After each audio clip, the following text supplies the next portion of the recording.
안식일 첫 시간에 하나님의 성전에 오신 모든 분들에게 하나님의 크신 은혜가 함께 하시기를 기도합니다. 오늘 이 저녁에 영상을 통해서 함께 예배에 참여하시는 분들에게도 동일한 하나님의 은혜가 함께 하시기를 기도합니다. 오늘 저희가 예배를 시작하기 전에 여러분들에게 좀 기도 요청을 하고 예배를 시작하겠습니다. 지난주 월요일 날 김원조 장로님이 병원에 가셔서 수술을 하셨어요. 수술을 하셨고 이제 그 수술이 잘 끝났습니다. 그래서 이제 집으로 퇴원을 했는데 이제 그 회복하는 과정에서 좀 힘든 일이 있었고요. 저도 뭐 의학 용어라 의사가 뭐라고 얘기하는지 잘 모르겠고 장모님이 지금 알타몬테 병원에 다시 입원하셨는데 오늘 병원에 가서 하얼 어택이 왔습니다. 이유가 뭐냐면 이제 수술을 하시고 회복하는데 잘 드시지도 못하고 자꾸 토하고 그래가지고 이제 다시 입원을 했고요. 그래서 지금 이제 의료진들이 할 수 있는 모든 조치를 다 잘 취해서 중환자실에서 지금 회복 중에 있습니다. 우리 김원조 장로님과 우리 김정희 집사님을 위해서 특별히 좀 기도해 주시면 좋겠습니다. 그런데 여러분이 아시는 것처럼 이제 궁금하다고 자꾸 전화하시면 보호자가 힘드니까 기도해 주시고요. 그 다음에 제가 이제 상황을 또 여러분들에게 계속 알려드릴 테니까 방문도 지금은 좀 안 해 주시면 좋을 것 같습니다. 집에서 우리 장로님 위해서 기도해 주시면 좋을 것 같습니다. 예, 여러분 김원조 장로님과 우리 김정희 집사님 위해서 특별히 좀 기도해 주시기를 부탁드립니다. 자, 이제 화면 좀 전환해 주시겠어요, 집사님? 이제 저희가 언제 제가 금요일 시간을 썼는지 모르지만 지난번에 이제 엘리야를 마쳤고요. 제가 새로운 시리즈를 뭘 하면 좋을까 하다가 이제 제가 다시 어떤 내용을 여러분들하고 좀 나누었으면 했냐 하면 10계명을 다시 살펴봤으면 좋겠다고 생각을 했습니다. 왜냐하면 너무나 잘하는 것입니다. 그런데 다시 읽었으면 좋겠습니다. 근데 얼마나 다행인지 내일 교과가 10계명입니다. 그렇죠? 여러분 왜 자꾸 공부하나 생각하지 마시고 중요한 건 자꾸 공부하셔야 이게 여러분들 머릿속에 쏙 들어갑니다. 그렇죠? 그 다음에 수요일 성경 공부에서도 저희가 출애굽기 공부하고 있는데 10계명 했었고요. 근데 그 내용을 좀 더 깊이 여러분들하고 살펴보는 게 필요할 것 같아서 오늘 살펴볼 텐데 오늘 시간의 제목은 여호와를 섬기는 사람들입니다. 10계명과 이게 잘 맞나요? 안 맞나요? 안 맞죠? 이제 끝에 가면 맞춰질 것입니다. 자, 그럼 질문 드립니다. 여러분 10계명 하면 뭐가 떠오르시나요? 솔직하게 대답해 보면 교과 공부한 것 말고 여러분 뭐가 떠오르냐면 율법이 떠오르죠? 계명, 규칙, 억압받는다는 생각 안 드십니까? 10계명이 잘 지켜지나요? 왜 표정이 왜 그러십니까? 잘 된다는 표정입니까? 안 된다는 표정입니까? 여러분 10계명 생각할 때마다 복음이다, 기쁘다 뭐 그런 생각이 빡 드시죠? 그랬으면 얼마나 좋겠습니까? 답답합니다. 그렇죠? 자, 근데 시대의 소망에 보면 사단이 하나님의 사랑의 율법을 이기적인 율법으로 나타냈다는 것입니다. 그는 우리 인간이 그 교훈에 순종하는 것이 불가능하다고 선언했고요. 그는 우리 시조의 타락과 그에 따른 모든 재난의 책임을 창조주에게 지우고 사람들로 하나님을 죄와 고통과 사망의 창시자로 여기게 만들었다는 것입니다. 그래서 여러분과 저는 10계명 하면 답답하고 지킬 수 있을까라는 생각이 들어요. 자, 그럼 여러분 하나님이 왜 주셨을까요? 힘든 걸 왜 주셨을까요? 자, 여러분 제가 보니까 문제가 뭐냐면 10계명을 이해하는데 여러분과 저는 출애굽기 20장으로 점프하죠. 그렇죠? 근데 여러분 출애굽기라는 책은 1장부터 쭉 읽어가서 20장까지 가기 때문에 잘 이해하려면 어디서부터 읽으셔야 돼요? 1장부터 읽어가야 되잖아요. 그 뻔한 얘기 아니에요? 근데 우리는 1장부터 내용은 다 안다고 생각하고 20장에 계명 이렇게 들어간단 말이에요. 자, 그럼 이제 용어 정리하겠습니다. 10계명이란 무슨 뜻일까? 자, 우리 안교교과 110쪽에 이런 얘기가 있어요. 출애굽기에서 10계명은 증언, 언약의 말씀. 좀 이따 설명드릴 건데, 그런데 성경책, 히브리어 성경 어느 책에도 10계명, 10개의 계명이라는 용어가 없다는 것입니다. 그 대신에 10개의 말씀이라고 이야기한다는 거예요. 자, 그러니까 10계명, 저희가 10계명이라고 해서 부를 건데 10계명은 10개의 지켜야 되는 계명이 아니라는 얘기입니다. 히브리어 원어를 보면 그렇다는 거예요. 제가 할 얘기를 누가 했냐면 이번에 이 안교 교과를 쓰신 지리 모르스칼라 교수님이 하셨는데, 제가 다행히 세미나리에서 우리 교수님께 수업을 하나 들었어요. 정말 은혜스럽게 가르치시는 교수님이고, 이번 교과책은 여러분 꼭 소장하셔야 될 만큼 중요한 교과입니다. 자, 그러니까 10개의 계명이 아니라 10개의 말씀인데 히브리어로 아세렛 하데바림이라고 이야기합니다. 요게 출애굽기 34장 28절에 여호와께서 언약의 말씀 곧 10계명, 여러분 요 10계명은 뭐예요? 10개의 말씀.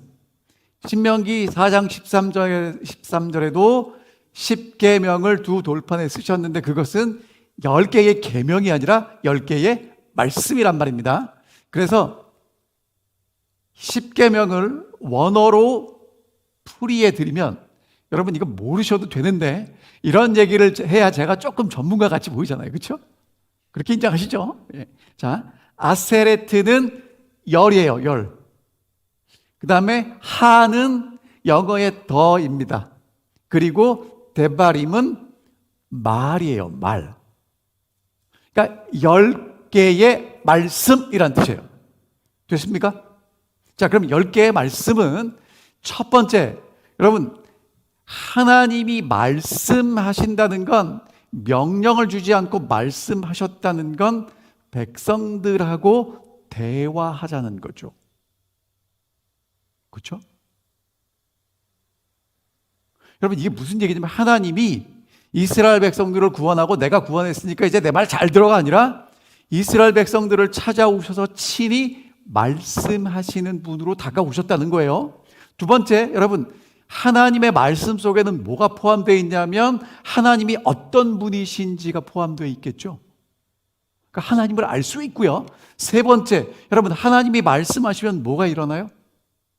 하나님은 태초에 세상을 뭘로 창조하셨죠?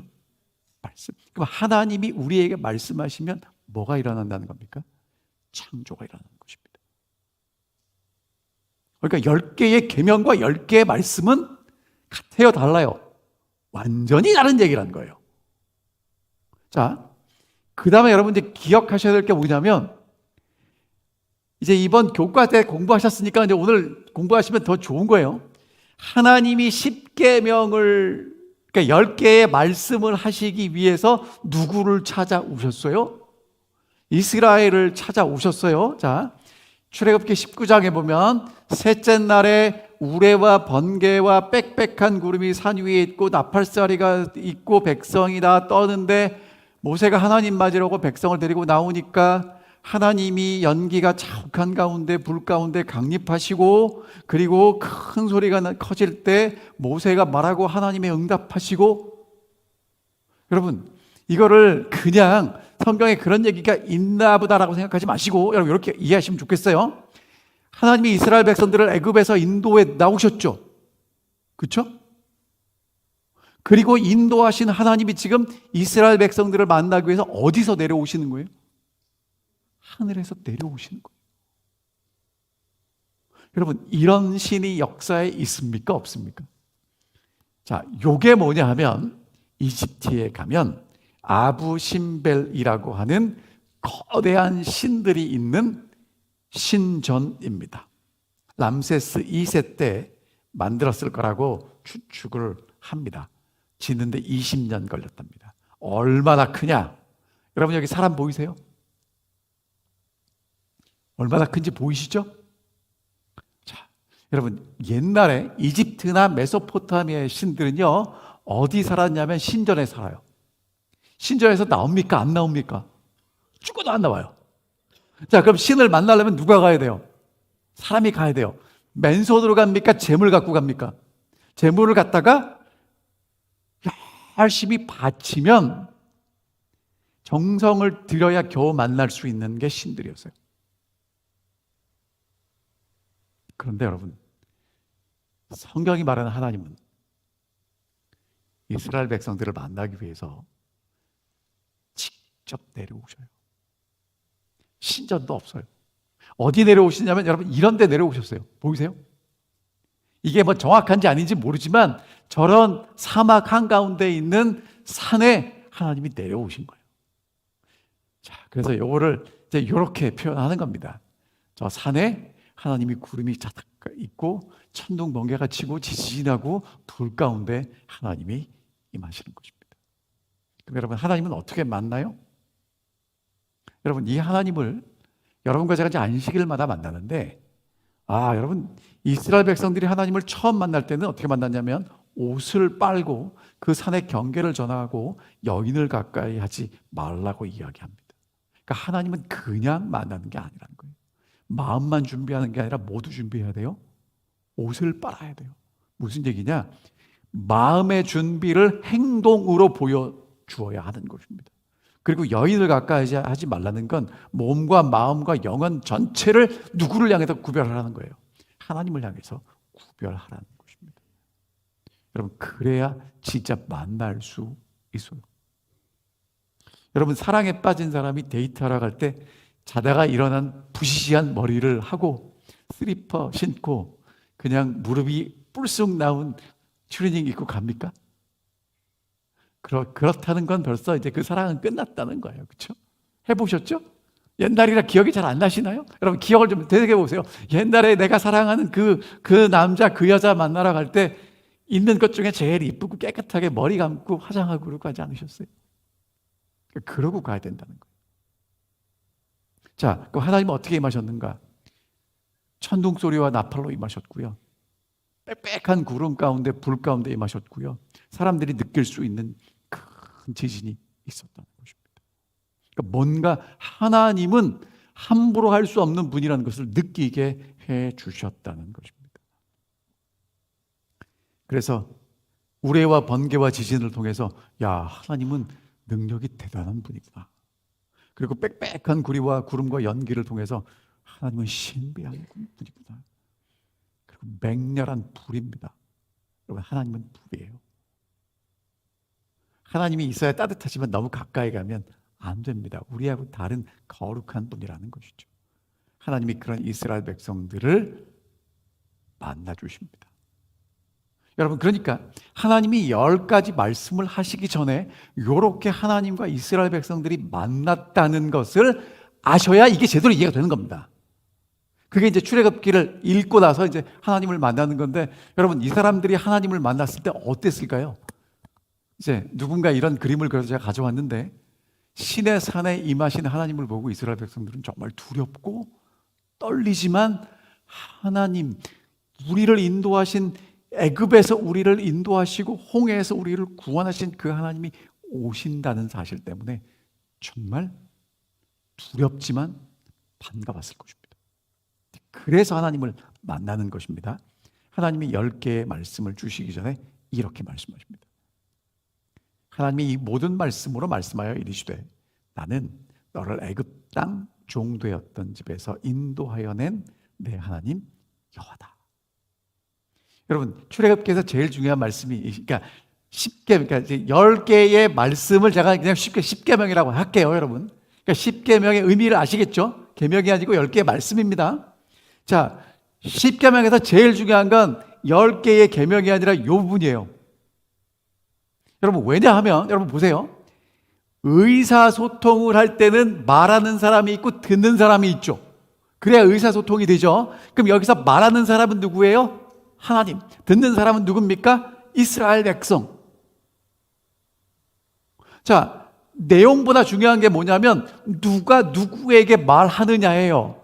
자, 똑같은 내용 들어봅시다. 밥 먹었어? 라고 이야기합니다. 똑같은 밥 먹었어인데 엄마가 아들에게 밥 먹었어라고 말하는 건 어떤 의미예요? 아들이 걱정되고 아들에게 밥을 차려주고 싶어서 밥 먹었어라고 묻는 겁니다. 맞죠? 근데 저희 집 사람이 저한테 밥 먹고 왔어요라고 물어보는 건 무슨 얘기입니까? 밥 먹고 왔지요? 안 차려도 되지요? 그런 의미가 있지 않을까요? 항상 그런 건 아닙니다. 그렇죠? 그러니까 여러분, 어떤 관계냐에 따라서 의미가 달라진다는 겁니다.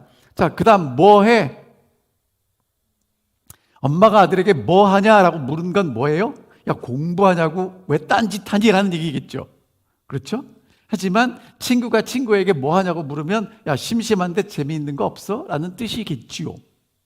그러니까 그러니까 화자와 청자에 따라서 내용이 바뀐단 말이에요. 똑같은 말이라도. 그러니까 지금 하나님이 10가지 말씀을 하셨는데 그 하나님은 어떤 분인가?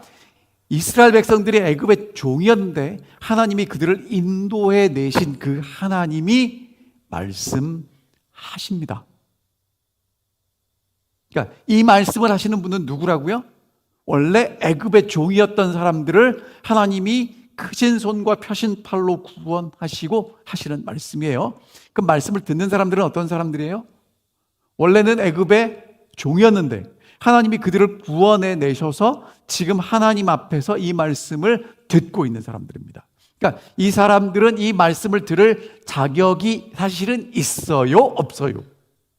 없죠. 전적으로 여기 서 있는 건 누구 은혜예요? 하나님 은혜입니다. 자, 그래서 여러분, 구원이 율법에 선행합니다. 우리는 자꾸 십계명을 지켜야 되느니 말아야 되느니라고 고민하는데 여러분, 구원해 놨으니까 이 말씀을 하시는 거예요. 구원하지 않았으면 이런 얘기 안 한다니까요. 그리고 구원만 하신 게 아니라 오늘 아침에 먹이시고 만나 주셨잖아요. 반석에서 물 나왔잖아요. 그러니까 하나님이 입히고 먹이고 다 하면서 이 말씀을 하신다는 것입니다. 자, 그러면 여기서 여러분 우리가 생각할 게 뭐냐면 하나님이 그럼 이스라엘 백성들을 왜 구원하셨을까를 생각해 봐야 돼요. 나는 너희를 애굽 땅에서 종되었던 사람들을 지금 인도해서 여기를 데려왔다는 게 전제 조건이잖아요. 그러면 출애굽기에는 하나님이 구원하신 목적을 뭐라고 할까요? 자, 이스라엘 백성들이 이집트에서 뭐 했습니까? 벽돌 만들어서 건축했습니다. 자, 이게 다 이집트 벽화에 나오는 그림들이에요.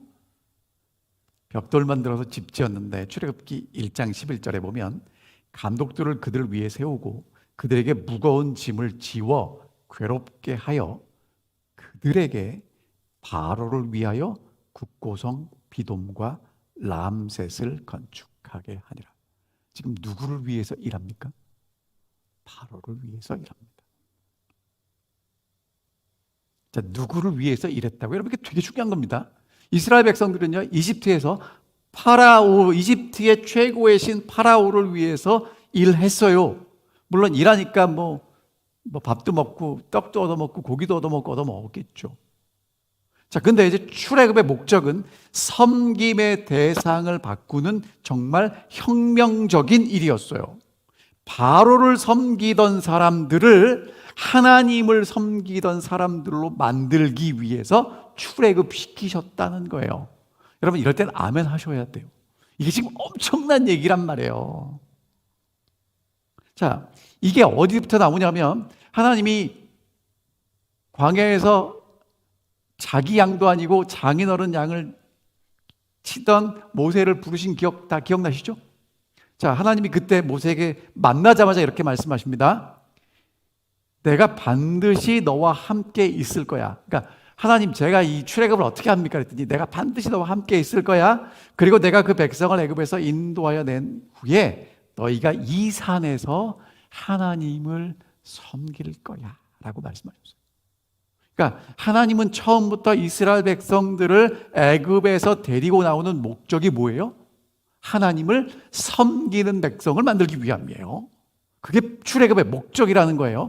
그래서 모세가 바로를 처음 만났을 때 가서 뭐라고 얘기했냐면 이스라엘 하나님 여호와께서 말씀하시기를 내 백성을 보내라. 그러면 그들이 광야에서 내 앞에 절기를 지킬 것이니라. 그 다음에 재앙이 나올 때마다 하나님은 바로에게 뭐라고 말씀하시냐면 그들이 광야에서 나를 섬길 것이니라. 8장 1절 여호와의 말씀에 내 백성을 보내라. 그들이 나를 섬길 것이니라. 8장 8절 개구리 재앙 다음에 이 백성을 보내리니 그들이 여호와께 제사를 드릴 것이니라. 그러니까 바로가 뭐라고 그래요? 야, 개구리 좀 제발 보내. 그러면 내가 이 백성 보낼 테니까 가서 니네 하나님께 제사를 드리든지 섬기든지 마음대로 해라. 그 다음에 10장 3절 내 백성을 보내라. 그들이 나를 섬길 것이니라. 계속 반복됩니다. 근데 여러분 이게 그러니까 재앙이 나올 때마다 지금 무슨 얘기가 반복되냐면 내 백성을 보내라. 그들은 나를 섬겨야 될 사람들이라는 것을 지금 바로에게 하나님은 세뇌시키고 있는 중이에요. 그래서 10장 7절에 보면 무박재앙이 내린 다음일 거예요. 아마 이게 신하들이 바로에게 뭐라고 얘기를 했냐면, 그러니까 바로의 신하들이 바로에게 뭐라고 했냐면 어느 때까지 이 사람이 우리의 함정이 되리이까 그 사람들을 보내어 그들의 하나님 여호와를 섬기게 하소서. 왕은 아직도 애굽이 망한 줄을 알지 못하시나이까. 그러니까 메뚜기 재앙 이후인 것 같아요. 이게 그러니까 지금 바로의 신하들이 뭐라고 그랬어요? 아우 제발 저 사람들 좀 보내라고. 보내서 자기들이 그렇게 하나님 섬기겠다고 하니까 가서 하나님을 섬기게 하라고. 애굽 지금 쫄딱 망했다고 라고 얘기하는 겁니다. 그러니까 여러분 지금 출애굽기를 기록한 모세는 계속 무슨 얘기를 반복하고 있어요? 하나님 섬기는 얘기 반복하고 있고요. 이게 이제 끝입니다. 이스라엘 백성들을 내보낼 때 바로가 모세와 아론을 불러서 뭐라고 그래요? 너희와 이스라엘 자손은 일어나 내 백성 가운데서 떠나 너희 말대로 가서 너 여호와를 섬겨라 이러고 보냈단 말이에요. 그러니까 여러분 이스라엘 백성들은 왜 나왔어요? 뭐 하기 위해 나왔어요? 하나님을 섬기기 위해 나왔다고요. 그래서 노예의 삶에서 예배자의 삶으로 변환되는 게 하나님이 이스라엘 백성들을 출애굽시킨 목적이라고요. 아멘입니까? 그럼 여러분과 저는 왜 구원받았어요?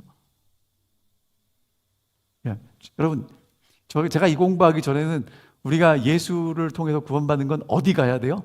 천국 가려고 구원을 받는데 여러분 천국을 가게 될 겁니다. 하지만 천국 가기 전에 뭐 해야 돼요? 하나님을 섬기는 사람으로 우리를 구원하셨다는 것입니다. 자, 여러분 애굽에서는요 바로를 위해서 어쩔 수 없이 강압에 의한 섬김이었습니다. 억압과 착취 속의 섬김이었고요. 생존을 위한 섬김이었습니다. 그런데 이제 하나님은 이스라엘 백성들을 구원하셨고요. 그런 하나님의 은혜에 감사해서 자원하는 마음으로 인격적인 예배를 드리기를 원하시는 것입니다. 하나님이 구원했으니까 자 이제 날 잘 섬겨 라고 말씀하시는 게 아니라 구원하신 하나님을 올바로 알고 하나님을 섬기는 사람들이 되기를 원하신 것이라는 것입니다. 그래서 여러분 출애굽은요 오히 저자도 이번 그 과에 그 얘기를 썼어요. 출애굽은 단순히 지리적인 이동이나 정치적인 해방을 넘어서 이스라엘의 섬김의 주인을 바꾸는 엄청난 구원의 역사가 일어난 사건이라는 것입니다. 그러니까 이것을 제대로 알고 하나님을 섬기게 되는 사람이 진짜 출애굽을 하는 거지, 그렇지 않으면 계속 애굽 생각한단 말이에요. 자, 근데 여러분이 이제 이 얘기를 듣고 돌아가시면 이런 이제 질문이 나올까봐 제가 미리 말씀을 드립니다.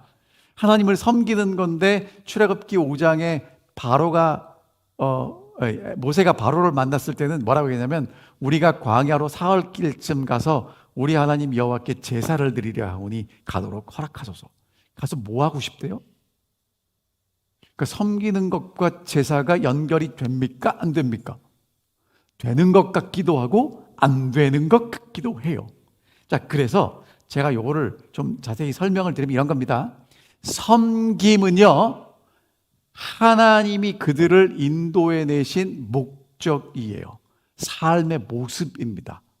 근데 그 하나님을 올바로 섬기기 위해서는 하나님께 제사를 드리는 게 반드시 필요하다는 것입니다. 그러니까 하나님께 드려지는 제사는 하나님이 우리에게 어떤 구원을 베풀어 주셨는지를 잊지 않고 기억하도록 주신 시스템이에요. 자, 여러분 오해하지 마십시오. 이스라엘 백성들이 드린 제사는 그 제사가 원형이 아니라 모형인 거 아시죠? 그런 눈으로 저를 쳐다보시면 안 되고 끄덕끄덕 하셔야 되는 거예요. 원형은 누굽니까? 십자가에 달려 돌아가신 예수 그리스도가 진짜 하나님의 어린 양이고 제사죠. 맞습니까? 여러분, 아브라함이 자기 아들 바친다니까 하나님이 뭐라고 그랬어요? 야, 네 아들 말고 내 아들 그랬잖아요. 기억나세요? 그러니까 하나님의 아들이 진짜 제사라고요. 하나님의 아들을 드리는 게. 그러니까 그 다른 모든 제사는 그 하나님의 아들 예수 그리스도를 우리에게 기억나게 하기 위한 뭐예요? 모형이라고요. 그림자라고요. 원형은 예수 그리스도가 진짜 제사란 말이에요. 그런데 그 제사를 통해서 하나님을 예배하는 삶을 만들도록 하기 위해서 하나님을 섬기는 사람들은 가서 뭘 해야 되는 거예요? 제사를 드려야 되는 거예요.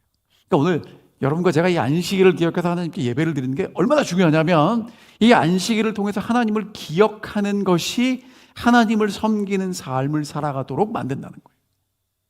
자, 그건 나중에 얘기하고요. 자, 근데 여러분 이 하나님을 섬긴다는 얘기가 이게 얼마나 중요한 얘기냐면 처음 나오는 게 어디냐면 창세기 2장이에요.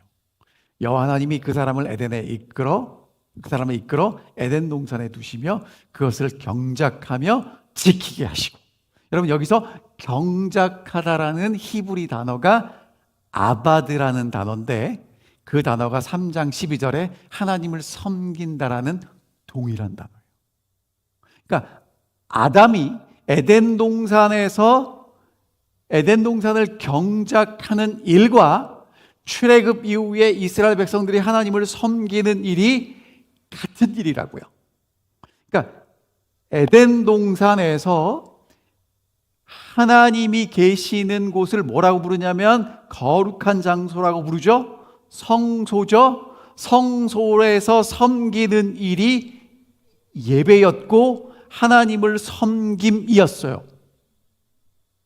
그런데 죄로 인해서 이스라엘 백성들은 하나님이 아닌 바로를 섬기게 됐고요. 하나님은 그들을 구원해 내셔서 이제는 하나님을 섬기는 사람들로 다시 회복시키시는 것입니다.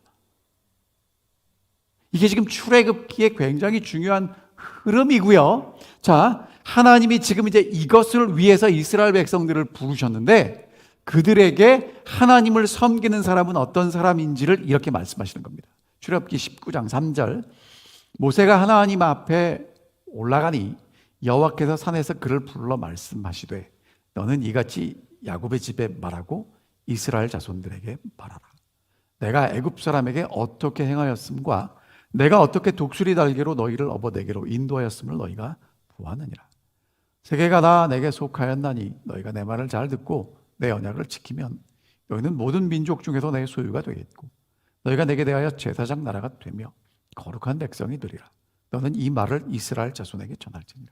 자, 하나님이 이스라엘 백성들에게 전하라고 주신 말씀인데 이것은 섬김을 새롭게 정의하는 것인데 이제까지는 애굽에서의 섬김은 섬기면 먹을 걸 받아 먹었죠. 생존을 위한 거래를 위한 섬김에서 이제는 하나님이 그들을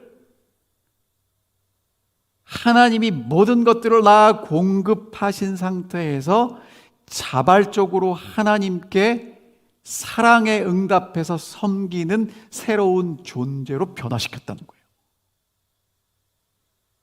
자, 그래서 하나님이 이제 이스라엘 백성들에게 뭐라고 말씀하시냐면 이렇게 말씀하십니다.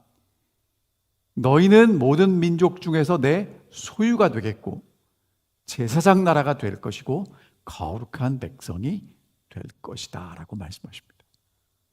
그러니까 여러분 기억하십시오.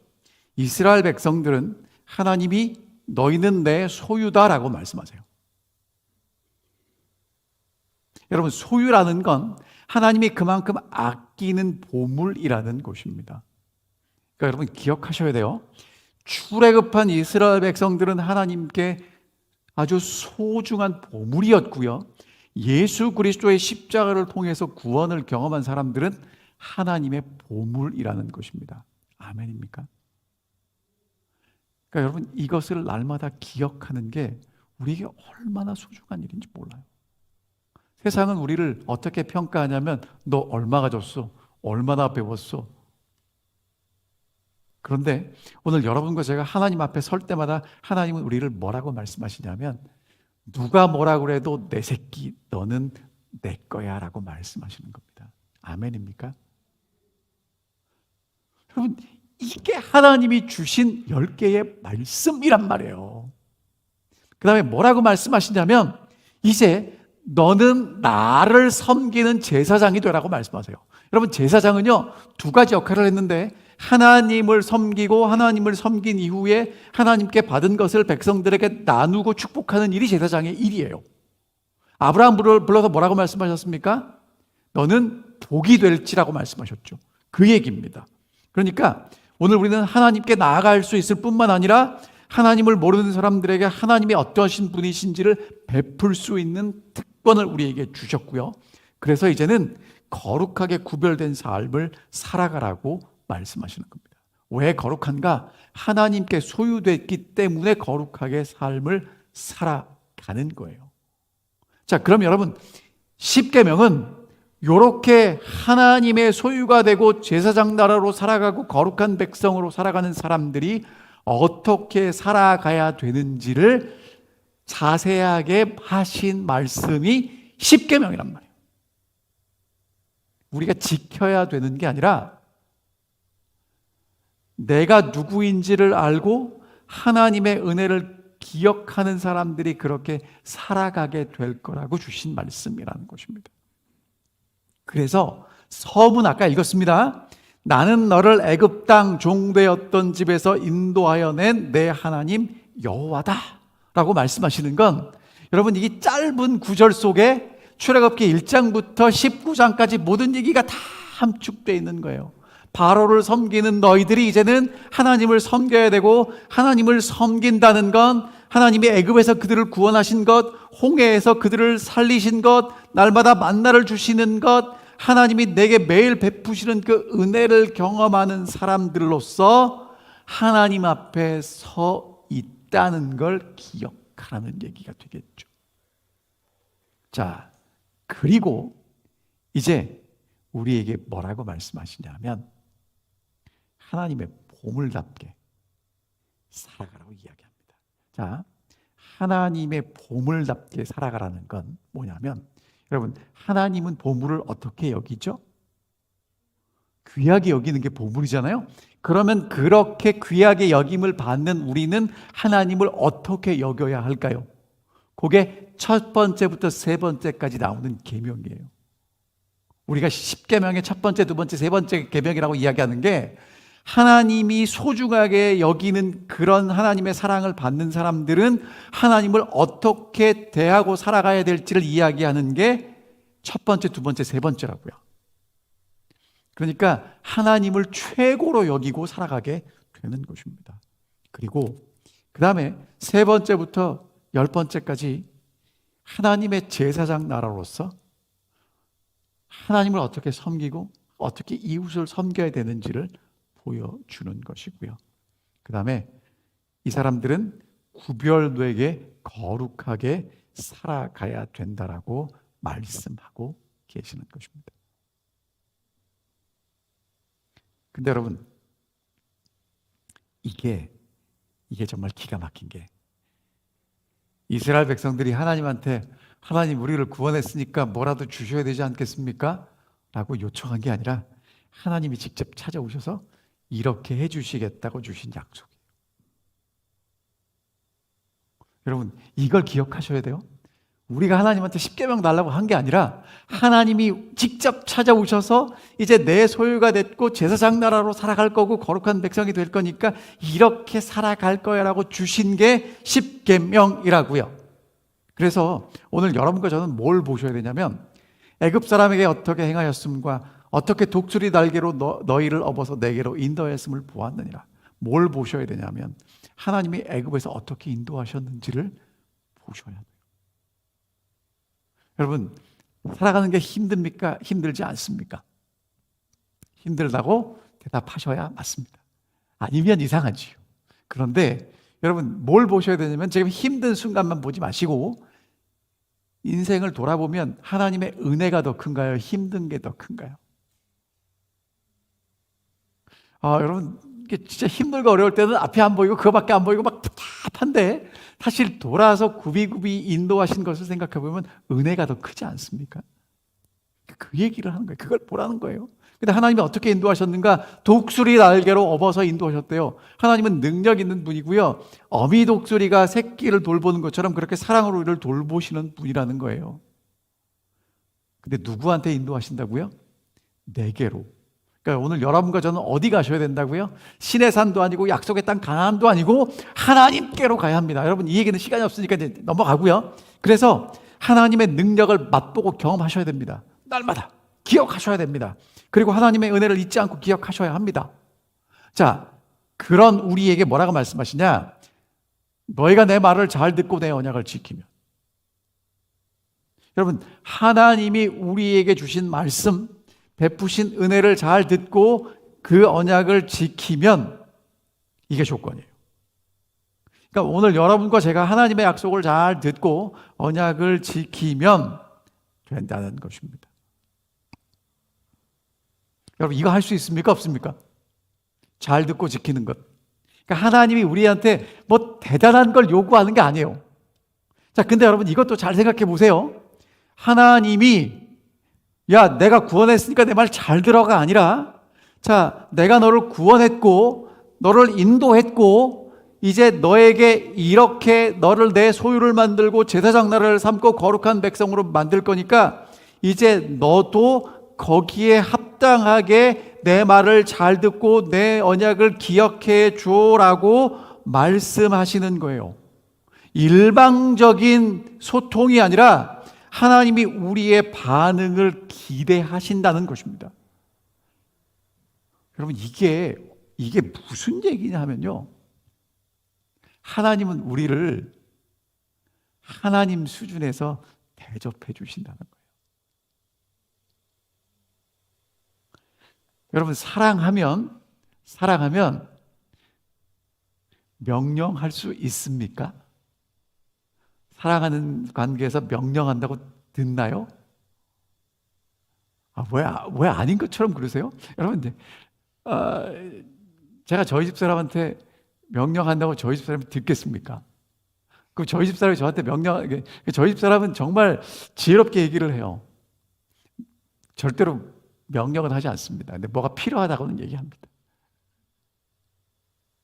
그러니까 제가 원해서 해주는 거죠. 여러분, 하나님이 오늘 우리에게 뭐라고 말씀하시냐면 하나님이시고 전능하시고 우리를 구원하신 그분이 우리한테 오셔서 사랑한다고, 내 소유를 만들겠다고, 제사장 나라가 되어달라고, 거룩한 백성으로 살아가달라고 호소하시는 것입니다. 그런 하나님이 느껴지셨으면 정말 좋겠습니다. 자, 그 다음에 여러분, 요거까지만 하고 마칠게요. 성경을 어떻게 읽으셔야 되냐면 내 식대로 읽지 말고 기록된 대로 읽으셔야 돼요. 자, 요거 같이 읽어볼게요. 읽겠습니다. 여러분, 되게 중요하니까요. 시작. 세계가 다 내게 속하였나니 너희가 내 말을 잘 듣고 내 언약을 지키면 너희는 모든 민족 중에서 내 소유가 되겠고 내게 대하여 제사장 나라가 되며 거룩한 백성이 되리라. 여러분, 뭐 특별한 거 없죠? 그렇죠? 그러면 하나님의 소유가 하나님이 우리를 그렇게 만드시겠다는 겁니까? 우리 보고 되라는 겁니까? 주도권이 나한테 있어요? 하나님한테 있어요? 하나님한테 있죠. 제사장 나라가 되래요? 우리 보고 하나님이 그렇게 되게 해주시겠다는 거예요? 아니면 되도록 노력하라는 거예요?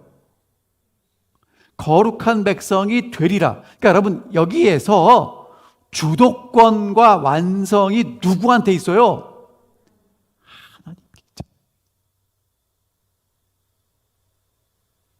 그러니까 여러분, 십계명이 왜 안 지켜져요? 그 받은 십계명을 누가 지켜요? 내가 지키잖아요. 지켜지겠어요? 안 지켜지겠어요? 그러니까 여러분, 십계명 이전에 요 얘기가 확대된 게 십계명인데, 하나님의 소유가 되고 싶다고 됩니까? 하나님이 내 거 해야 됩니까? 하나님이 내 거 해야 되는 거잖아요. 여러분, 누가 그러더라고요. 내 거에는 침 바른대요. 그래서 한국 사람들은 돈 셀 때 침 해갖고 하잖아요. 하나님의 것은 하나님이 내 거 해야 되지, 우리가 하나님 거 한다고 되는 게 아니란 말이에요. 근데 여러분, 하나님의 것이 되기 위한 방법은요, 하나님이 내게 베풀어 주신 은혜를 기억하고 하나님을 섬기는 사람은 하나님의 것이 돼요. 그러니까 제사장 나라가 되면 하나님의 것이 된다고요. 근데 우리는 하나님을 섬길 생각은 안 하고, 하나님 언제 하나님 거 됩니까? 하나님은 뭐라고 말씀하세요? 야, 나를 좀 섬기면 내게 돼. 우리는 섬길 생각은 1도 없고요. 저희가 지난주 수요일날 출애굽기 26장 하셨는데, 여러분 궁금하신 분들은 가서 들어보세요. 26장에 뭐가 나오냐면, 여러분 보세요. 이스라엘 백성들은 성소 안에 들어갑니까? 못 들어갑니까? 못 들어가요. 누구만 들어갑니까? 제사장. 그럼 여러분, 제사장은 뭐 하는 사람이에요? 하나님을 섬기는 사람이에요. 그러니까 하나님 보고 싶으시면 하나님을 섬기면 볼 수 있는 거예요. 근데 우리는 하나님 어디 있냐고 맨날 찾기만 하고, 하나님이 그럼 나를 좀 같이 섬길래, 나랑 같이 일할래? 그러면 하나님 바쁜데요, 싫은데요, 내가 꼭 희생해야 되나요? 하나님이 좀 용서해라. 그럼 뭐라 그래요? 하나님 난 죽어도 용서 못해요. 뭐 그러고. 그러니 뭐가 되겠어요?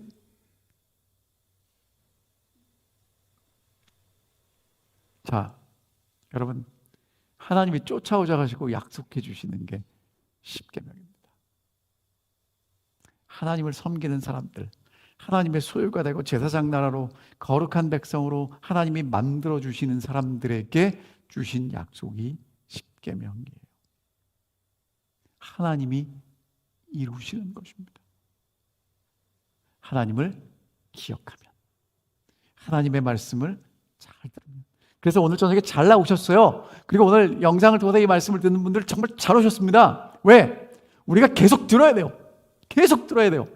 그래야 기억할 거 아닙니까? 여러분, 시간이 없어서 그 말씀 못 들었는데, 이것도 잘 생각해 보세요. 여러분, 그 말씀을 듣고 그 언약을 지키면, 여러분, 지키는 건 순종하는 건데, 순종하기 전에 뭘 먼저 해야 되냐면 도망가지 않게 지켜야 돼요. 그런 의미예요. 도망가지 않게 지켜야 된다고요. 여러분, 이 말씀을 듣고 얼마나 오래 기억하실까요? 저도 까먹는데 여러분은 오죽하겠습니까? 여러분, 지난 안식일날 무슨 설교했는지 기억나세요? 저도 가물가물하는데 여러분 기억나시겠어요? 여러분, 그래서 뭐 하셔야 돼요? 잘 지키셔야 돼요. 지키는 방법이 뭡니까? 반복하는 겁니다. 여러분, 반복은요, 여러 개를 하시는 게 아니고요, 같은 거를 계속 돌리는 걸 반복이라고 그래요. 하나님 말씀을 자꾸 반복하셔야 합니다. 그래야 하나님을 기억하게 되고, 하나님을 기억하면 하나님이 우리 속에서 하나님의 약속을 이루어 가시는 것입니다. 여러분, 이게 십계명의 시작이에요. 다시 읽을만 합니까? 그래서 저희가 십계명을 다시 보겠습니다. 여러분 좀 읽어오시고, 새로운 말씀은 없습니다. 하지만 있는 말씀들을 새롭게 보기를 원합니다.